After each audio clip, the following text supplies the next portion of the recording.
some extra copies of this for anybody that Sign or need to sign? if requested. Is anyone else using it? And for sale on the website. Okay. Good afternoon. It's a pleasure to be with you today, and it's a pleasure to be joined by a number of my Senate colleagues and our House counterparts, including members of the House prosecution team.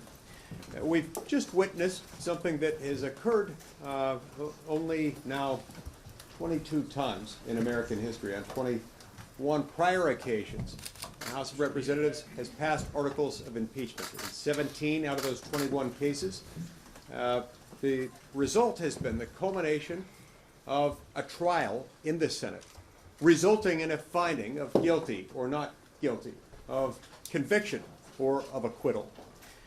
It's not only expected but required under the Constitution that we should do this. Under Article 1, Section 3, Clause 6 of the Constitution, the Senate shall have power to try all impeachments. That means all impeachments. The only 4 exceptions out of those 21 that I referenced are instances in which the case became moot or we lacked jurisdiction in the first instance.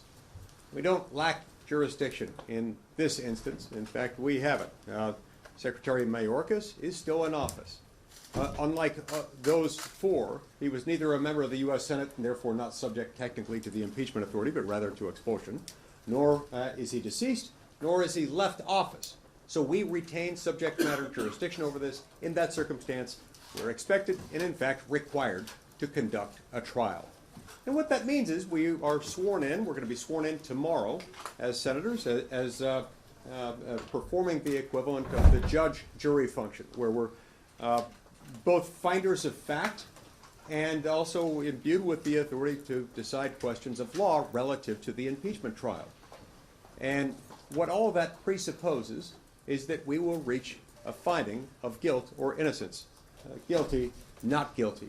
We shouldn't be sidestepping this. Now, previously, Chuck Schumer and the Democrats had talked a lot about wanting to just table this. Never in the history of the United States Senate have we addressed articles of impeachment with a motion to table.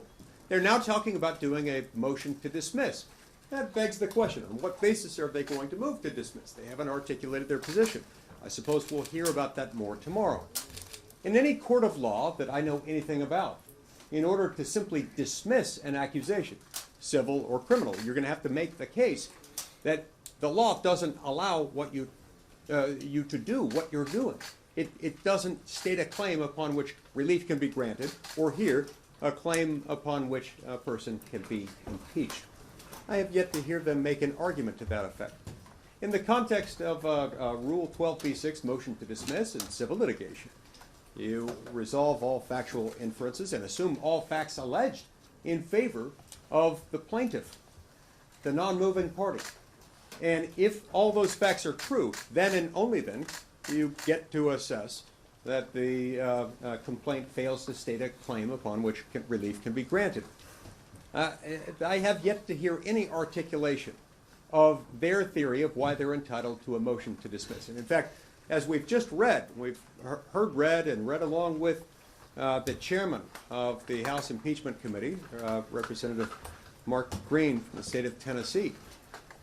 If you take all those facts to be true, as I believe we must in this circumstance until we've had a chance to be finders of fact ourselves, there can be no doubt but that a case for impeachment can be made and has been made here, and that we must convene a trial to find these facts and reach an ultimate verdict as to guilt or innocence. We'll turn now to my friend and colleague from Texas, Senator Cruz. We've just witnessed history being made. Only 22 times in our nation's history has the House of Representatives presented and delivered articles of impeachment to the Senate.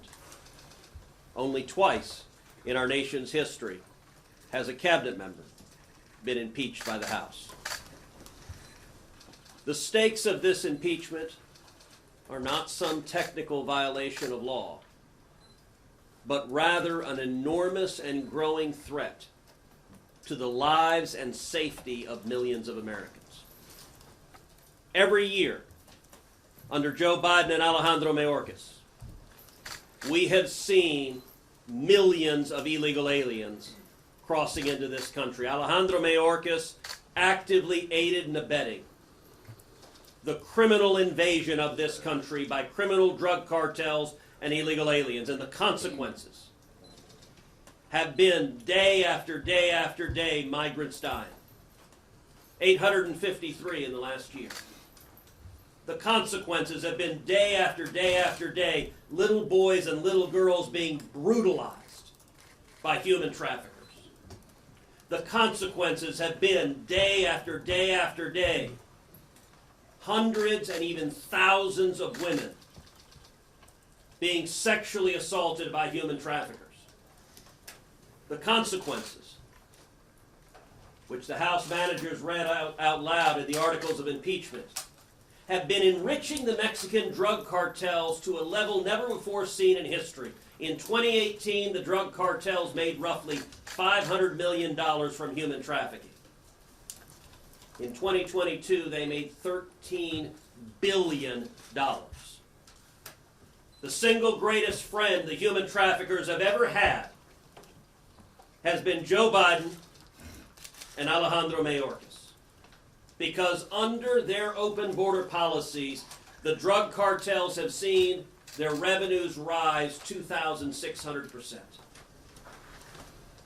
Every week, we see another horrific crime committed by criminal illegal aliens that Joe Biden and Alejandro Mayorkas continue to release. Laken Riley,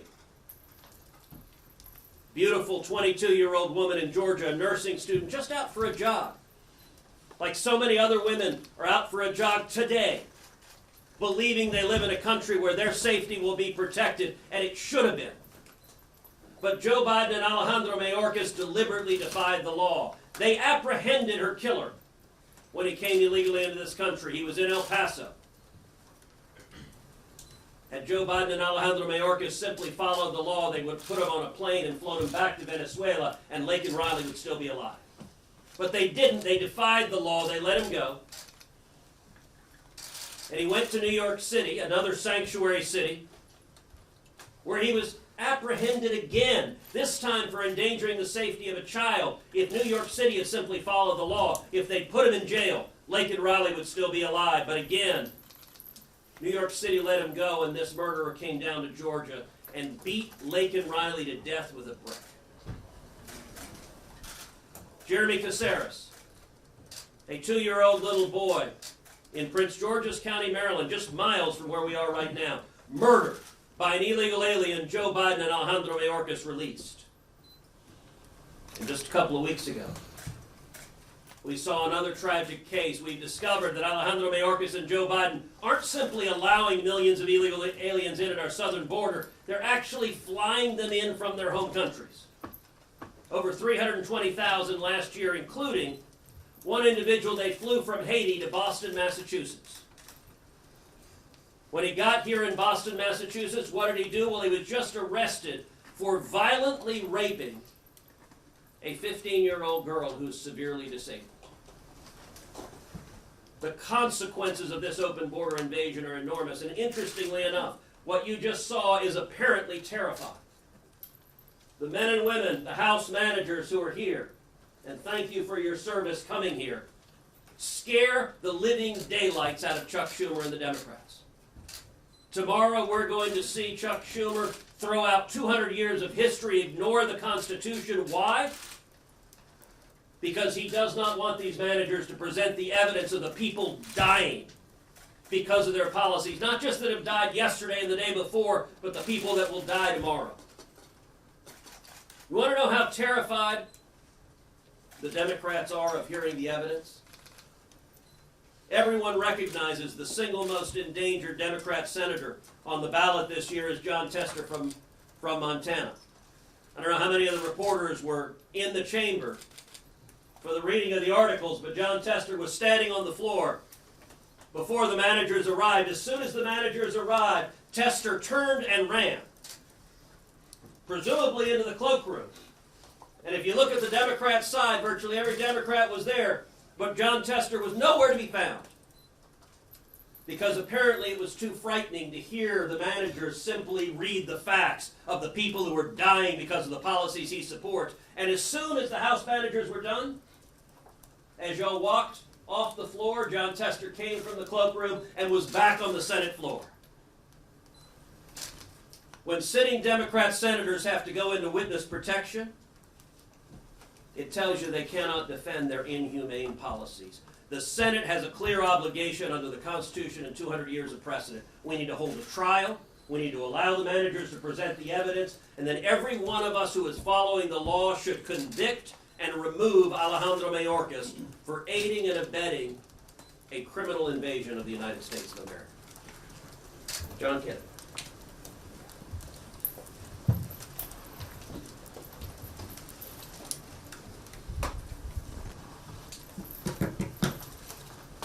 I want you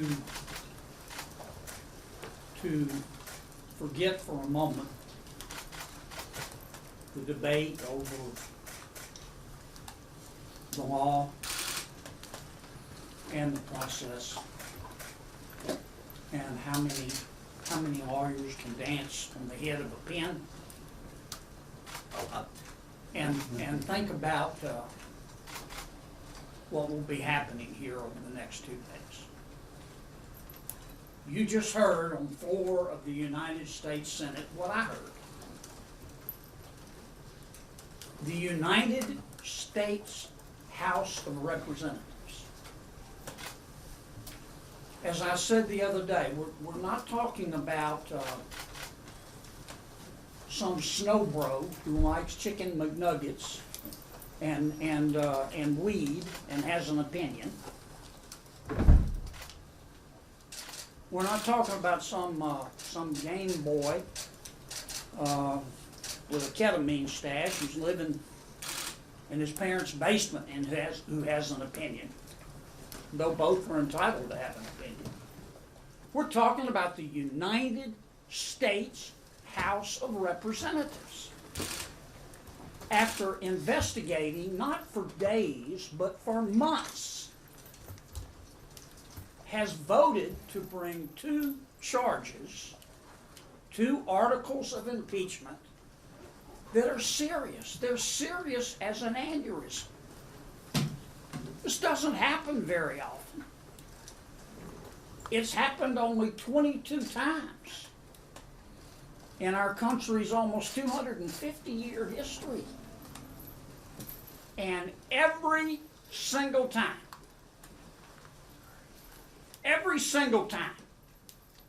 except when the impeached public official has quit, the United States Senate did its job. We held a trial. We allowed both sides to present their evidence, including the United States House of Representatives. But not this time. You're going to see tomorrow Senator Schumer move to table these impeachment articles and accusations. And he's going to tell you that there's no evidence. And here's what I want you to ask. How do you know? How do you know? Because you haven't heard the evidence. In every other case of impeachment, except when the public official quit, the United States Senate heard the evidence. We let both sides present their case, and then we decide. But not this time. And you know what? It has nothing to do with the evidence. And it has nothing to do with what's right. This is raw gut politics. And you know it, and I know it, and the American people know it. The American people may be poorer under President Biden, but they are not stupid. They know a whitewash when they see it. And what Senator Schumer is going to do tomorrow, It is fatuous. It is fraudulent. And it is an insult to the Senate. And it is a disservice to every American citizen who believes in the rule of law.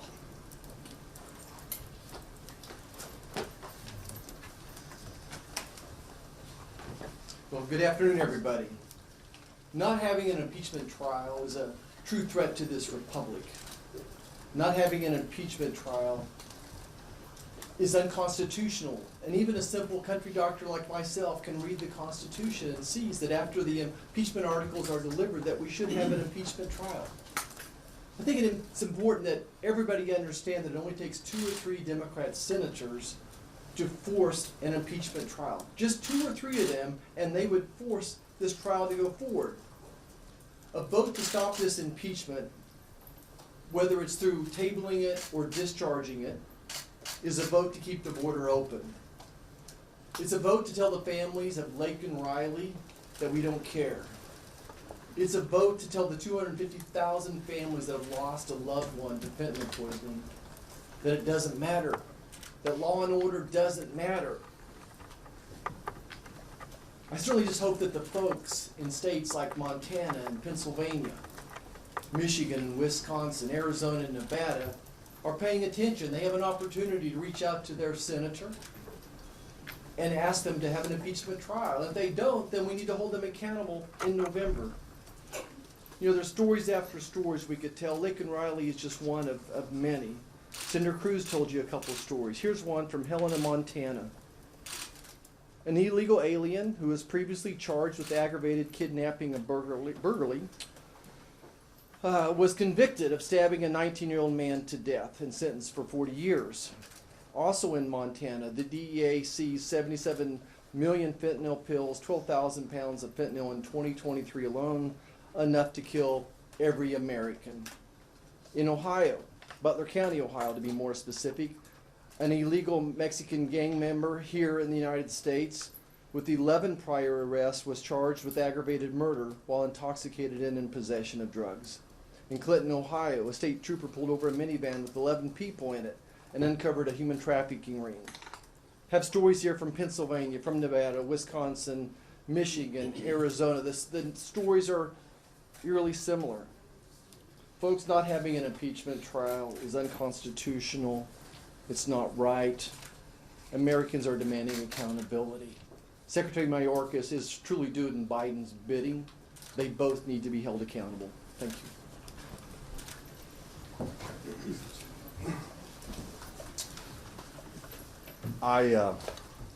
Sitting in that chamber as the articles were read by the House managers, you couldn't help but be struck by the gravity of the moment. And I do think that the people that are in this room, oftentimes it is easy to get sort of caught up in the 24-hour news cycle, and there's always something happening, and there's always something new, and things shift pretty quickly. But I think it is appropriate for us to take a step back and recognize how significant this is. Our Constitution set up a process by which office holders like Secretary Mayorkas could actually be held accountable for violating the law and the Constitution. For me, listening to that and reading along, and my hope is to hear further evidence, a lot of court cases were cited. I happen to be the Attorney General that brought those court cases, challenging the Biden administration and how they were handling the situation at the border. The court's remedy, of course, was to either uphold what they were doing or strike it down. We have a different remedy, and it is up to the Senate to decide that. There's no sidestepping it. We've dealt with significant issues over 240 years plus in this country. Never once has the United States Senate said we're not going to do that because we don't like the news cycle. We don't like the narrative. We've got a couple people who are vulnerable in an election cycle.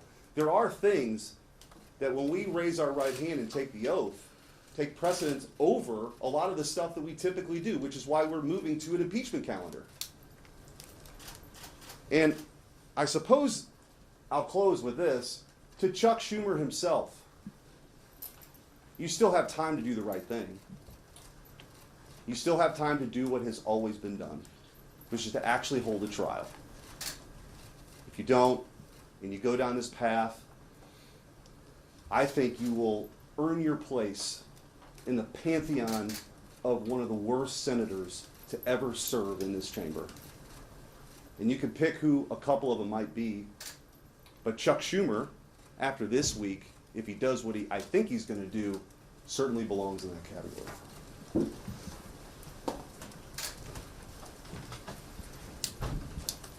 Stop and think about your family for a second.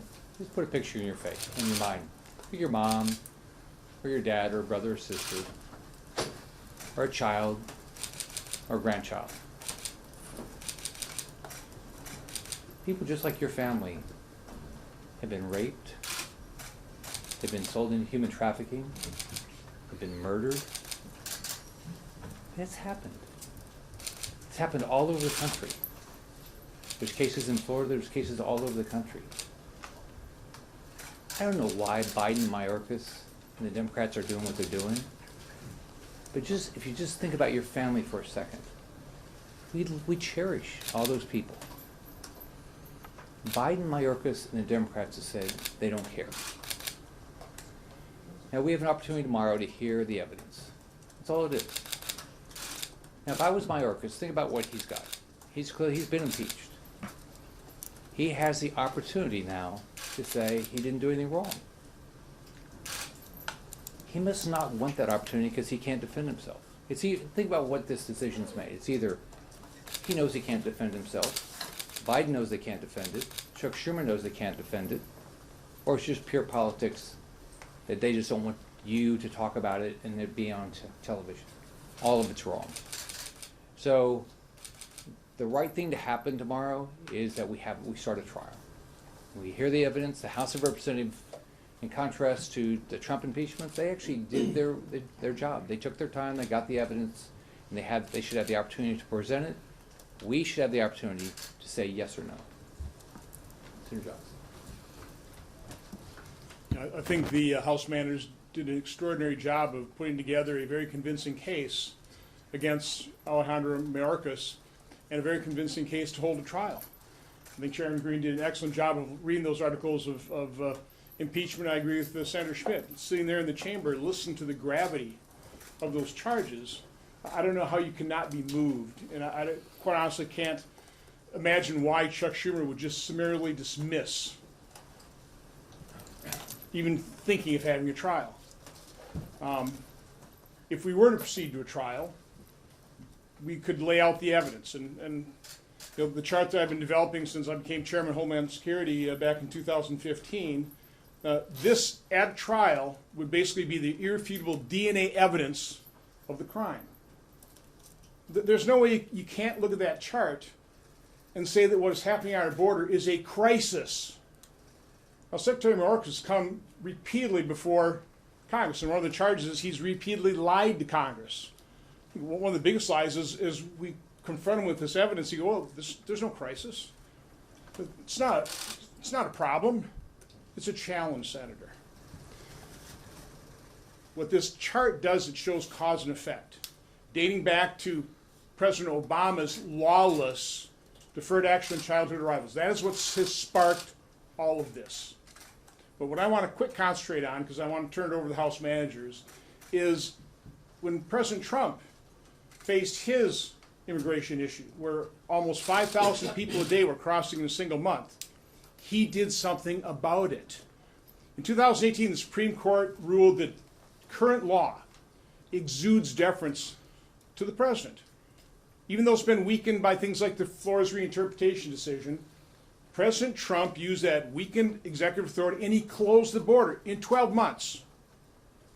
In addition to that, with COVID, he enacted Title 42 and expelled people under that title. And so you can see the difference of the number of people coming in at that time is just minuscule. We had the border secure until President Biden and Secretary Mayorkas came into office and did not faithfully execute the law. That is the high crime misdemeanor because it has put Americans at risk. It has cost American lives. That's why the case is so compelling. That is why the Senate must hold a trial. And so again, I commend the House managers for coming over, putting together a strong case against the Secretary, but a strong case to have a trial. And with that, I'd like to turn it over to Chairman Green. First, let me thank the senators for sharing their pulpit for a day. We appreciate it. And I want to thank each of you for being here. The American people need to know about all of this. So I appreciate you communicating it to them. I had the unbelievable privilege when I was in the United States Army of interviewing Saddam Hussein the night we caught him. And I asked Hussein why he invaded Kuwait. And he shared that essentially he was the king of the world and could do whatever he wanted. And the thought struck me at that moment, that old adage that says absolute power corrupts absolutely. When you concentrate power into the hands of, in this case, one man, you get tyranny every time. Our founders were brilliant. Following the philosophy of Montesquieu, they spread power out between three separate branches of government, each with their own responsibilities, separate from the other. And our responsibility was to write the law. And the executive branch was to execute the law. Not to pick and choose which ones they wanted to, but to execute the laws. The Immigration and Nationality Act is clear, shall detain. And in the case of criminal felons, shall detain and deport. The law says it. Nowhere does the law say to a district attorney, you shall capture every murderer, but in the case of this law, it says you shall detain everyone. Mr. Mayorkas has worked to create policies intentionally to subvert those laws, totally disregarding this co-equal branch of government. I took the oath of the Constitution for the first time at 17 on the plain at West Point. That Constitution means something to me. This is how we get freedom, by spreading power out. When one executive branch official thinks they can just willy-nilly do whatever they want, disregard the other branch of government, that is a road to tyranny. That's why this means so much to me, and that's why we spent 10+ months investigating and resulting in the first ever impeachment of a sitting cabinet secretary. And I hope Leader Schumer allows a trial. Again, thank you for the opportunity to come and share. And I'll be followed by my colleague, Mr. McCall from Texas. Thank you, Mark. Let me say thank you for the hard work in our investigation over the last year. Thank you for your service to our country in the United States Army. I served as the Deputy Attorney General for Criminal Justice, the Federal Prosecutor, Counterterrorism, Chief of Counterterrorism and National Security, State of Texas. I've never seen this board more out of control. I was the chairman of the Homeland Security Committee. I've never seen it like this. Why? Because on day one, Secretary Mayorkas made the decision to reverse the very policies that were working, Migrant Protection Protocol and remain in Mexico. Don't take it from me, Border Patrol, the head of the Border Patrol, Mr. Ortiz, said it had a direct cause and effect as to what was happening prior and after. And the movie we've seen since then has become a nightmare. And those of us from Texas know that, and we see it. But it impacts every state in the country now. When you have millions of people coming in illegally, it's a human trafficking, drug trafficking enterprise that they have built now, a criminal enterprise in the United States of America, threatening Americans on the street. Let me tell you what I think the most egregious violation was this. As we studied this case, under 8 U.S.C. 1228 of the Immigration Nationality Act, it says the government shall take into custody any alien that has committed an aggravated felony. So what does that mean? Well, the definition of aggravated felony is murderers, rapists, pedophiles, and drug traffickers. And for the lawyers here, we know shall is mandatory. It's not may or do what you feel like. It is shall detain. What does Mayorkas do September 2021? In a memo, the guidance for law enforcement of immigration law to his Border Patrol agents, he says don't pay attention to that law. Whether a non-citizen poses a current threat to public safety is not to be determined according to bright lines or categories, he says. Our personnel should not rely on the fact of conviction or just a database search alone. He violated the law. He violated the intent of Congress. He violated the American people. He has caused injuries the founding fathers talked about to our society by fentanyl. My children have been to too many funerals. When we're going upwards of 300,000 people now dead in the United States, more than World War II and Vietnam combined, because of this one man. You know, people ask me, why are you guys doing this? You know, the Senate, they're gonna toss it out. Well, we have a name for the House of Representatives, and it's called the People's House, because we are the voice of the people. And when I go home and across this country, the voice of the people is very clear. Secure the border and impeach this man, this criminal. It's very, very clear. We did our job in the House. And I pray that Senator Schumer will do his job in the Senate as he is required to do under the Constitution. I want to close with this.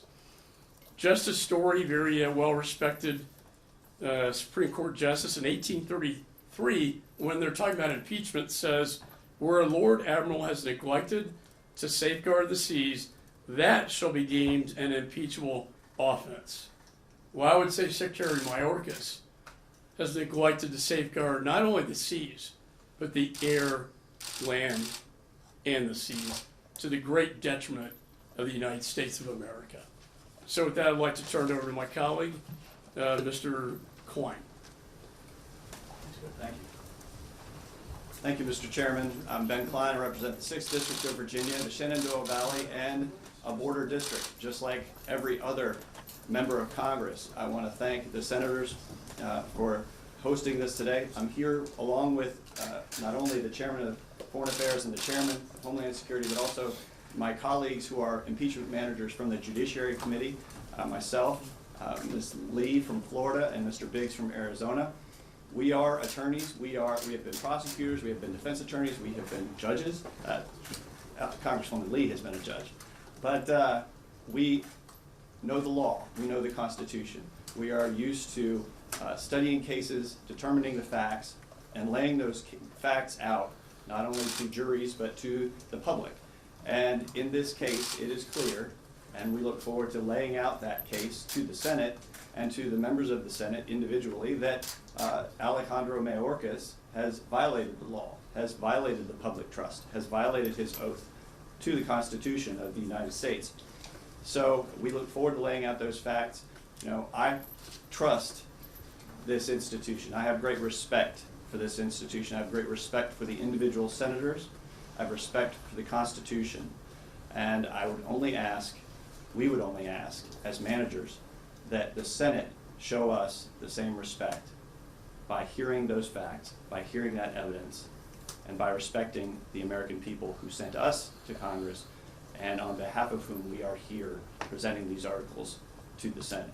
Thank you. With that, I'd like to hand it over to Congresswoman Lee. The American people deserve to hear the facts and the evidence that led us to this day. The American people deserve to hear the things that we in the Committee on Homeland Security heard. The staggering statistics. The deliberate implementation of policies that led to this crisis.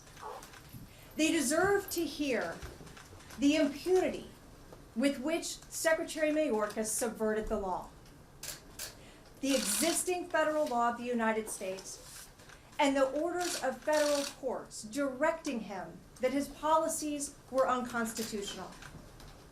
The American people deserve to hear the same stories that we heard in the House of Representatives, the facts and the evidence that lead us to the conclusion that this was a necessary decision by the House, that this is so much more than a disagreement about policy. This is about one branch of government that refuses to acknowledge the will and the authority of the others. Both Congress, where Secretary Mayorkas came in and time after time after time misled the members of our committee about the true nature, the true significance, and what was going on at the southern border.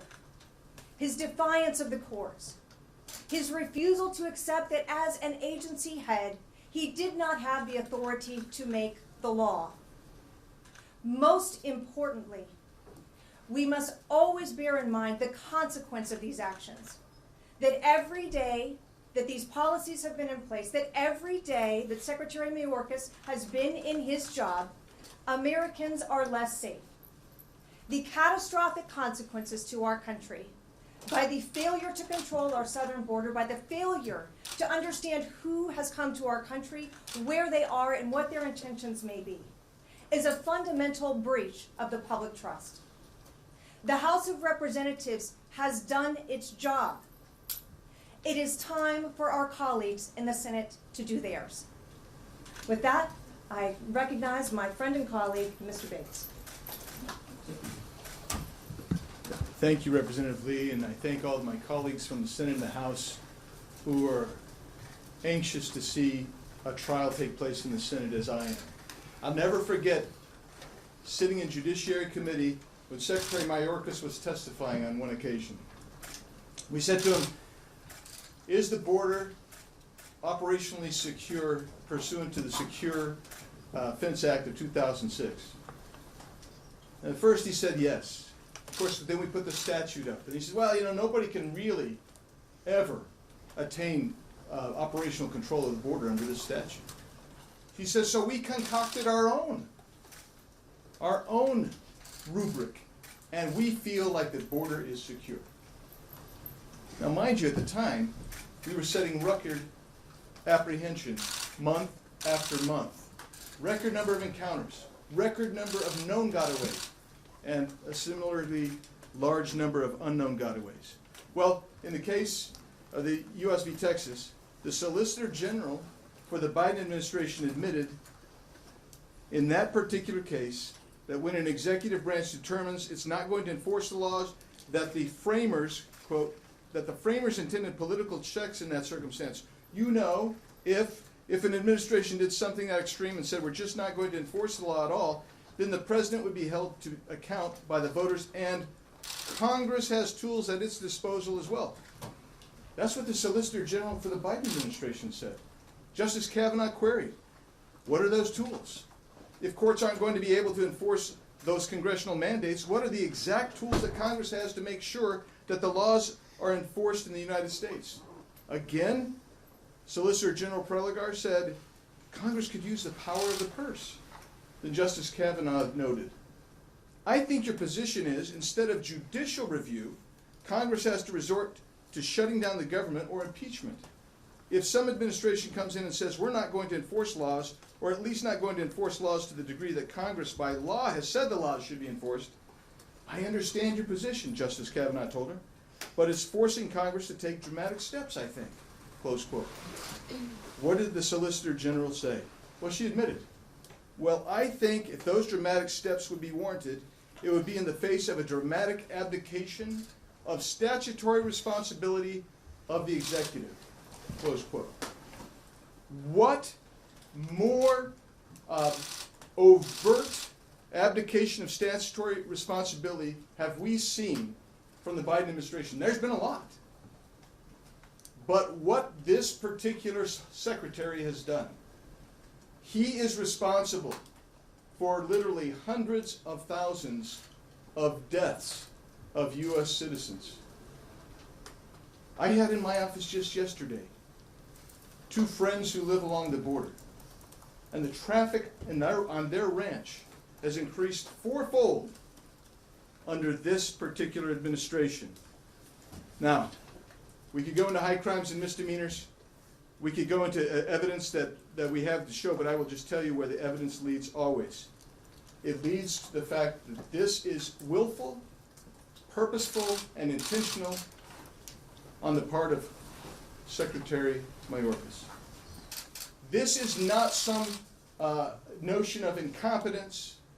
This is what he said when he early on said, we're not telling you not to come. We're just saying don't come now. This is what he meant when he issued that September 2021 clarifying memo saying, you know what, it doesn't matter if somebody's here illegally.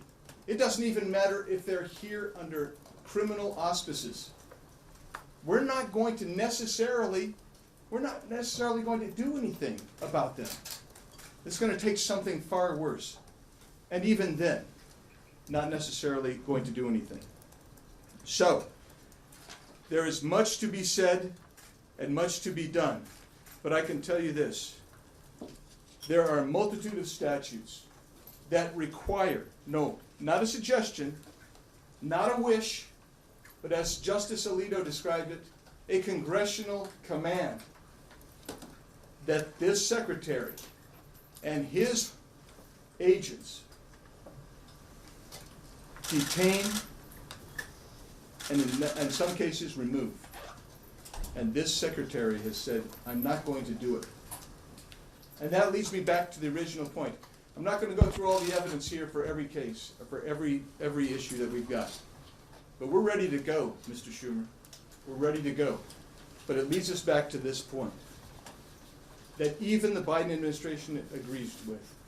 If an executive branch agency has fully abdicated its statutory requirements, its duties, its responsibilities, then there is really only one alternative, and the House did its job. We impeached.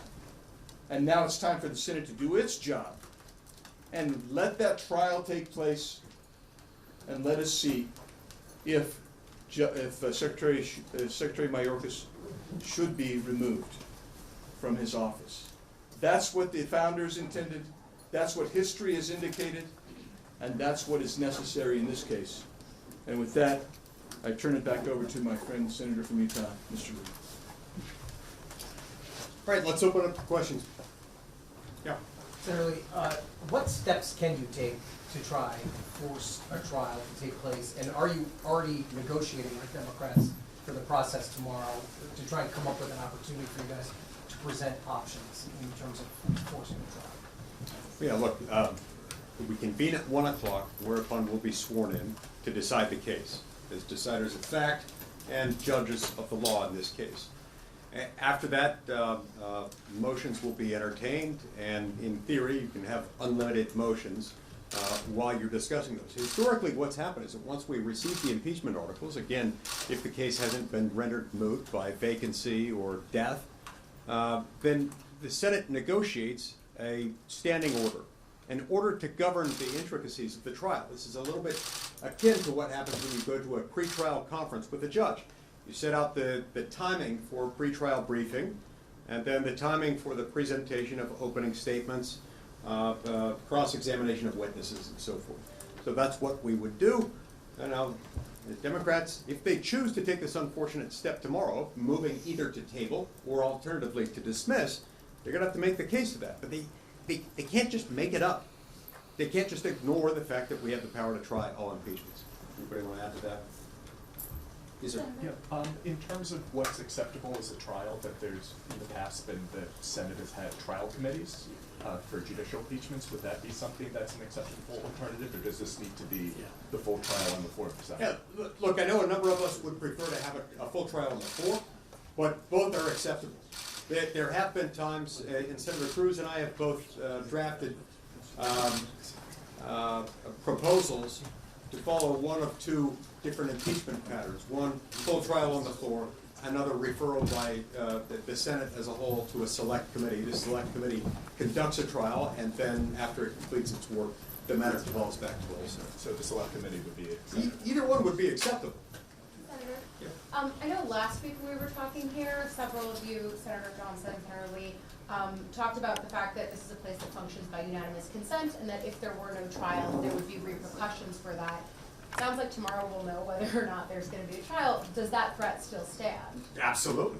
What does that look like then? Well, What it looks like is that instead of the more or less full cooperation that normally pervades this place, as is necessary for it to operate, I mean, I don't know how many unanimous consent requests are made and granted in a particular day, but it's a lot, and some days it's more than others, but the place can't function without that.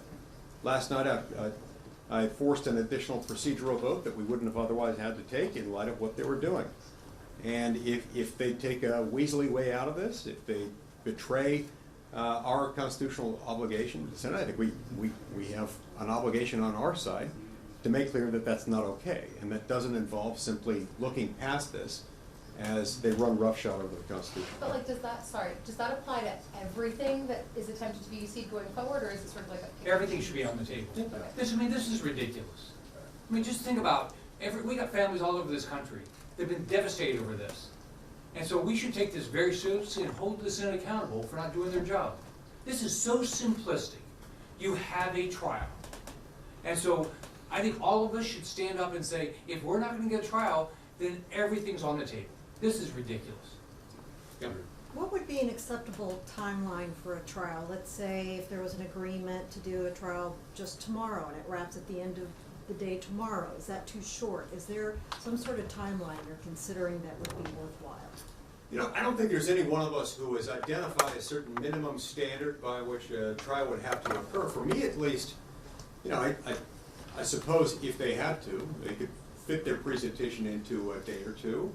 A lot of that would probably need to be in consultation with the House prosecutors to figure out what they need, but I would be far more comfortable, even if it were a truncated period of a day or two or three or whatever it is, be far more comfortable with that if that means that we ultimately reach a verdict. That is our job, after all. What they're wanting to do is sidestep any verdict, and there's no planet on which that's acceptable. Now remember, as I indicated earlier today, their plan was to table. Table means that you're just setting it aside.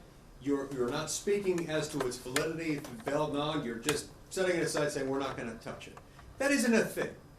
After we talked about that for the last week or so, 2 or 3 weeks, apparently they're becoming less enamored with that idea. Now they're talking about a motion to dismiss.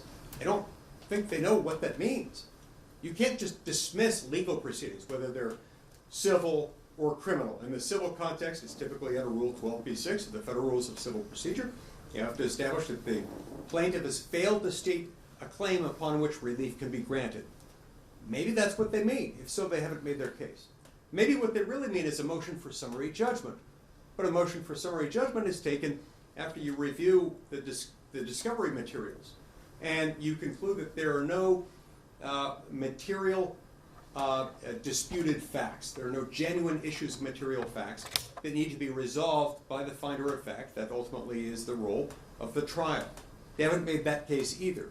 So regardless of how long it takes, we need to get to the point of guilt or innocence.